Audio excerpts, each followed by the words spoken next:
2 പോരാട്ടങ്ങളുടെ കഥ പറയാനുണ്ട് കൊല്ലത്തെ മണ്ണിന്. ആ പോരാട്ട കഥകളിൽ നിന്ന് ഒഴിച്ചു നിർത്താൻ പറ്റാത്തതാണ് തങ്കശ്ശേരി കോട്ടയുടെ ചരിത്രം. ആ ചരിത്രത്തിലേക്കാണ് ഇനി പ്രേക്ഷകരെ കൂട്ടിക്കൊണ്ടുപോകുന്നത്.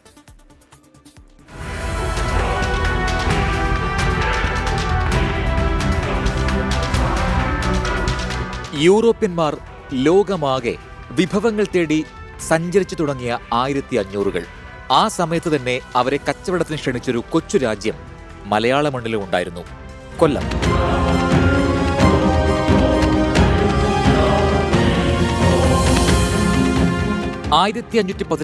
സെപ്റ്റംബറിൽ പോർച്ചുഗീസ് ഗവർണർ ലോപ്പോഡോറസും കൊല്ലം റാണിയും തമ്മിൽ വ്യാപാര കരാർ ഒപ്പിട്ടു. കരാറിന്റെ അടിസ്ഥാനത്തിൽ കൊല്ലത്ത് ഒരു പാണ്ഡികശാല നിർമ്മിക്കാൻ പോർച്ചുഗീസുകാർക്ക് റാണി അനുമതി കൊടുത്തു. പാണ്ഡികശാലയ്ക്കാണ് അനുമതി ലഭിച്ചതെങ്കിലും 2 വർഷം കൊണ്ട് പോർച്ചുഗീസുകാർ പടുത്തുയർത്തിയത് ഒരു കോട്ടയ്ക്ക് സമാനമായ കെട്ടിടമായിരുന്നു.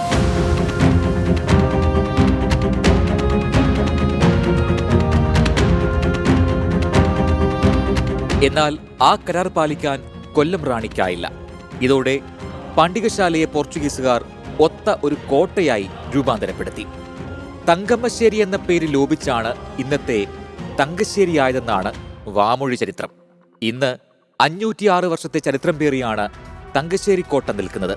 അതിനിടെ കടൽ കടന്നും കരകടന്നും എത്തിയ നിരവധി യുദ്ധങ്ങൾക്ക് തങ്കശ്ശേരി കോട്ട സാക്ഷിയായി. 120 ഏക്കർ സ്ഥലം ഇതിനകത്തുണ്ടായിരുന്നു.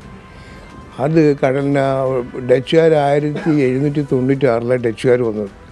അവരിത് പിടിച്ചെടുത്തതിന് ശേഷം കുറേ നാൾ അങ്ങനെ ഇട്ടിരുന്നത്. കാര്യം തങ്കശ്ശേരി ഉള്ളവരെല്ലാം കത്തോലിക്കരാണ്, അവർ പ്രൊട്ടസ്റ്റന്റുകാരാണ്. ഇത് വംശീയമായ ചില പ്രശ്നങ്ങൾ വന്നുകൊണ്ട് അവരിത് നെഗ്ലക്ട് ചെയ്തു. സെയിന്റ് തോമസ് കോട്ട എന്നായിരുന്നു പോർച്ചുഗീസുകാർ നൽകിയ പേര്. കടലിൽ നിന്നുള്ള ആക്രമണത്തെ പ്രതിരോധിക്കുന്നതിനേക്കാൾ കരയിൽ നിന്നുള്ള ആക്രമണം തടയും വിധമാണ് തങ്കശ്ശേരി കോട്ട നിർമ്മിച്ചിരിക്കുന്നത്. കോട്ട ഉയർന്നതോടെ കൊല്ലം റാണിയുമായി പോർച്ചുഗീസുകാർ വിലപേശാൻ തുടങ്ങി. ഇതിനിടെ ആര്യങ്കാവ് വഴി കൊല്ലത്തേക്ക് കൊണ്ടുവരികയായിരുന്ന കുരുമുളക് പോർച്ചുഗീസുകാർ തട്ടിയെടുത്തു. സ്വാഭാവികമായും നാട്ടുകാർ പ്രതിഷേധിച്ചു. അവർ ഉണ്ണീരിപ്പിള്ള, ബാലൻപിള്ള, കൊല്ലംകുറുപ്പ് എന്നിവരുടെ നേതൃത്വത്തിൽ സംഘടിക്കുകയും കോട്ടയെ ആക്രമിക്കുകയും ചെയ്തു. കോട്ട കീഴടക്കിയ നാട്ടുകാർ കോട്ടയിലെ താമസക്കാരെ തടവുകാരാക്കി. കൊച്ചിയിൽ നിന്നെത്തിയ പോർച്ചുഗീസ് സൈന്യം 1520-ൽ കോട്ട തിരിച്ചുപിടിച്ചു. കൊല്ലം റാണി പോർച്ചുഗീസുകാരുമായി പുതിയ കരാർ ഒപ്പിടാൻ നിർബന്ധിതയായി. 1 നൂറ്റാണ്ടോളം പോർച്ചുഗീസുകാർ ആ കോട്ട കാത്തു.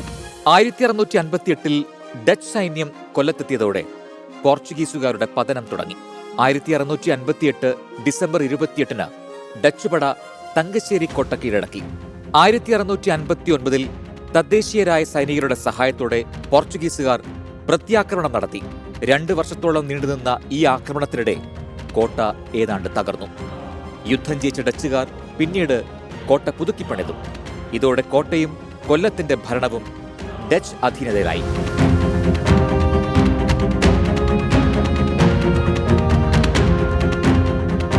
ഇതിനിടെ തിരുവിതാംകൂറിൽ മാർത്താണ്ഡവർമ്മ ശക്തി പ്രാപിച്ചു. 1741-ൽ വേണാട് പിടിച്ചെടുക്കാനായി മാർത്താണ്ഡവർമ്മ കുളച്ചലിൽ ഡച്ചുകാരുമായി ഏറ്റുമുട്ടി. ഡച്ച് സേനയ്ക്ക് പരാജയം സമ്മതിക്കേണ്ടി വന്നു. 1795-ൽ തങ്കശ്ശേരി കോട്ട ബ്രിട്ടീഷ് അധീനതയിലായി. 1939-ൽ ബ്രിട്ടീഷുകാർ തങ്കശ്ശേരി കമാനം പണിതു. തങ്കശ്ശേരിക്ക് പുറത്തുള്ള പ്രദേശം തിരുവിതാംകൂറിന്റെയും തങ്കശ്ശേരി ബ്രിട്ടീഷുകാരുടെയും അധീനതയിൽ എന്നായിരുന്നു കരാർ. പിന്നീട് സ്വാതന്ത്ര്യാനന്തരം കോട്ട സംരക്ഷിത കേന്ദ്രമായി. അങ്ങനെ നിരവധി യുദ്ധങ്ങൾക്ക് കാരണമായ കോട്ട നിലവിൽ ഏതാണ്ട് തകർച്ചയുടെ വക്കിലാണ്. ഇന്ന് കോട്ടയുടെ വളരെ ചെറിയൊരു ഭാഗം മാത്രമാണ് അവശേഷിക്കുന്നത്. അധിനിവേശത്തിന്റെ തിരുശേഷിപ്പുകളും പിറന്നനാടിനെ വീണ്ടെടുക്കാൻ ഒരു ജനത നടത്തിയ പോരാട്ടത്തിന്റെ ചരിത്രവുമുണ്ട് തങ്കശ്ശേരി കോട്ടയുടെ കഥകൾക്കു പിന്നിൽ. കൊല്ലത്തുനിന്ന് ക്യാമറാമാൻ ശ്രീകാന്ത് PS-നും ഗദ്ദാഫിക്കുമൊപ്പം അരുൺ രാജ്, 24. തങ്കശ്ശേരി കോട്ടയുടെ ഇതുവരെ അറിയാത്ത ഒരു ചരിത്രമാണ് അല്ലെ അരുൺ രാജ് പറഞ്ഞു തന്നത്. അങ്ങനെ കേട്ടില്ല. 500-ലേറെ വർഷങ്ങളുടെ പഴക്കമുണ്ട്. നമ്മുടെ കേരളത്തിൽ ഇതുപോലെ എത്ര സ്ഥലങ്ങളുണ്ട് എന്നറിയാം. ഓരോ ദേശങ്ങൾക്കും ഒരു കഥ പറയാനുണ്ടാവും. അപ്പോൾ ഈ സെഗ്മെന്റിലൂടെ നമ്മൾ ഉദ്ദേശിക്കുന്നത് അത് തന്നെയാണ്.